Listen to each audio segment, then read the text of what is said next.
Today, we're going to be talking about how all of the limitations that you place on yourself, all of the things that you think are real, are completely optional. And I'm going to start off with a story. Back in 1954, and before 1954, for all of human history, they thought it was impossible for someone to run a mile in under 4 minutes. So years and years and years and years and years, people have been running miles. No person had ever made it under 4 minutes. They thought it was literally impossible, physically impossible. There were actually doctors that came out and said that a human heart would actually explode if somebody were to push themselves hard enough to run a mile in under 4 minutes. So nobody did. Why? Because there were all these people that were in white coats that were supposedly quote unquote professionals. They were the doctors. They were the ones that quote unquote know it all. So of course we can't do it. And then so what happens, someone comes out and says something, and the mass amount of people in the world go, okay, I believe that. And this limitation was placed on all of mankind that actually paid attention to it. Everybody thought that it was impossible, except for one person. There's a guy named Roger Bannister. And in 1954, Roger Bannister ran a mile in 3 minutes, 59.4 seconds. The first person ever recorded to run a mile in under 4 minutes. And what did he do? He showed everybody that running a mile under 4 minutes was possible. And once people saw it was possible, they stopped limiting themselves. So they went, oh, this is possible. That means I can do it. Here's the craziest part about it. Nobody had ever been recorded running a mile under 4 minutes because they thought it was physically impossible. The human heart would explode. It was not going to happen. So why would they even try? Right? Within 2 years of Roger Bannister breaking the record and running a mile under 4 minutes, 300 people ran a mile in under 4 minutes. Now, let me ask you a question. Was it in those 2 years that Roger Bannister ran the 4 minute mile that humans just magically evolved? They became a great species. They became more superior. They became faster. They became stronger. Their lungs grew to a larger capacity. Did humans change? No. What changed? Their perceived limitations changed. They had the ability the whole time. But the problem was their belief that it was not possible was the thing that held them back. So think about that for a second. How many times have you held yourself back because of perceived limitations? How many times have you believed something simply because somebody in a white coat told you that that was the truth? How many times have you listened to someone who's older than you because they said it was the truth? Right? There's another example. For all of human history, people would look up in the skies and they'd see birds flying. And they're like, I wish that humans could fly. And that was impossible until the Wright brothers proved them wrong. People thought that putting a man in space was impossible until the Russian people put their very first person in space in 1961. People said that it was impossible to land on that big old thing called the moon until 1969 when Neil Armstrong proved them wrong. And you're telling me that in 1969, we successfully sent a rocket ship 238,900 miles away to a rock that's orbiting the Earth at approximately 2,288 miles per hour, and then got them to take off and land back on the Earth safely with something that literally their technology was nowhere near what you carry in your pocket, and you can't accomplish your dreams? Really? Does that make sense to you either? Because in my head, that doesn't make any sense. What do all of the 4 minute mile, the Wright brothers, Russia, Neil Armstrong, what do all of those have in common? One thing, they were impossible. They were impossible. And they were only impossible until they were done. And then once they were done, what happened? People clicked over and they went, oh my God, this thing is possible. So I've got a question for you. What is holding you back from following the life that you really want? What are the limitations, the glass ceilings, the perceived limitations that you're placing on yourself, the same way that every one of those was a perceived limitation? It's just they hadn't figured it out yet. What are you telling yourself that is not possible?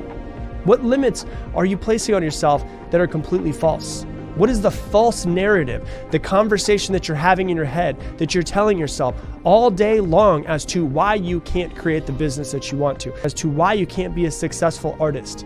What is it? What are you afraid of? What's holding you back? What are the perceived limitations that you're placing on yourself? Is it the fear of success? Are you afraid of what would happen if I were to succeed at such a high level? What would be required of me? Because with success becomes, there's so many things I have to do. So many people are afraid of the fear of success. Is it the fear of failure? As to what if I go after this thing that I really want and it doesn't work out? What if I go after this thing and people make fun of me when I fall on my face? Is it the fear of uncertainty, as I don't know what's out there in the world? I don't know what's going to happen to me when I go for this thing? Is it the fear of making a mistake? Is it the fear of other people's judgment? Is it the fear of other people's opinions? Is it the fear of disappointing somebody else? Is it the fear of stepping out and following your dream and creating this dream business because you don't want your parents to come back at you and say, hey, why the hell would you do that? We spent $60,000 for you to get your engineering degree. What is it? Are you afraid of disappointing yourself? Are you afraid to bring your light into the world because you feel like you're so afraid? You know this potential that you have inside of you, but if you were to bring this potential to the world, it would scare that out of you because you don't know what it looks like to play big. You only know what it looks like to play small. Are you making things up in your head? Are you taking the safe route? What is it that you're doing? Are your dreams so big and so vast that it paralyzes you, thinking of all of the things that you must do in order to get that? What is it? Because it's all false. See, we all have near unlimited ability between us and in us, but we restrict ourselves in the potential that we have because of limitations that we put on ourselves, the excuses that we make up as to why we're not living our dreams so that we can play small, why we can't reach our dreams so that we continue just to sit on the couch and play around on Instagram. Because I'll tell you what, it's a lot easier to sit on the couch and just mess around on Instagram than it is to actually go after your dreams. Why? Because you're going to fall on your face over and over and over and over again, going for your dreams. But guess what's the beautiful thing about it? You eventually will succeed. The creator of Honda says that success is 99% failure. You only got to succeed once. You've got to look at your limitations and say, yeah, those are false. I can see how false those things are. We have to rise above the limitation. We have to break free from our fears, from our excuses. When are you going to stop telling yourself that you can't do that? When are you going to stop telling yourself that something is completely impossible? Because when we remind ourselves that something's impossible, then we give ourselves an excuse as to why to not go for it. Because once again, it's easier not to go for it. But we remind ourselves that something is possible, that it is within our reach, that it is going to take more of us. Is it going to demand more from us to get there? Absolutely. But are we going to be able to get there? For sure. When it comes down to you, it's always, has always, and will always be in your head. You're not at battle with anybody else. You're not competing against anybody else. You're competing against the person in the mirror. That's all you're competing against. It's you. It all comes down to you. It comes down to your beliefs. It comes down to your fears. You are the only thing that's holding you back. Not the government, not your parents, not the degree that you have, not the fact that you should go to college, not the part of town that you grew up in, not the fact that you don't have a car, not the fact that you don't have the money, that you don't have that your past is holding you back. It's not your current situation. It's not the fact that, you don't have the right circle of influence. It's you. It's always been you. It will always be you. And the second that you realize that you've been externalizing all of your excuses and you need to internalize them and put them on yourself, you can't blame anything else but yourself anymore. And you go, I'm the one to blame as to why my reality is the way that it is. We need a reprogramming of our minds. It changes with the story that we're telling ourselves. And so I want you to start to think about that. What is it that you're doing that's holding yourself back? There's one thing in this world that I don't want you to be. That's realistic. I don't want you to be realistic. Do you want to know why? Because realistic doesn't exist. Realistic is fully 100% subjective. You make up what is realistic. So that realistic thing, it's a glass ceiling. And what's interesting is as you work harder, for some people that might be listening, it might be your goal to make $100,000, but that's so unrealistic for where you are right now. And I get it, that's unrealistic. But that $100,000 is a glass ceiling. It's not a real limitation, but it's a glass ceiling. Here's what's interesting about it. once you push yourself and push yourself and push yourself and you don't pay attention to your beliefs, and the beautiful thing about the beliefs that you have is you don't have to believe in yourself in order to take action. So if you have this glass ceiling that's saying, not good enough, I can't do it, but you just work and work and work and work and work, and you eventually do it, you break through that glass ceiling, what happens? You create a new glass ceiling, and you go, oh, I just made over $100,000. You probably won't make less than $100,000 again. Why? Because you now have a new belief of what is quote unquote realistic for you. So the last thing I want you to do is be realistic, because there's no such thing as realistic.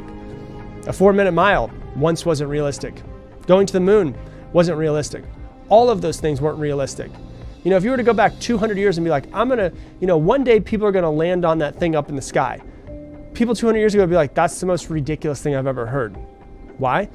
Because back then it wasn't realistic. Why? Because it had never happened. So you have to realize all your limitations are put on yourself by you, no one else.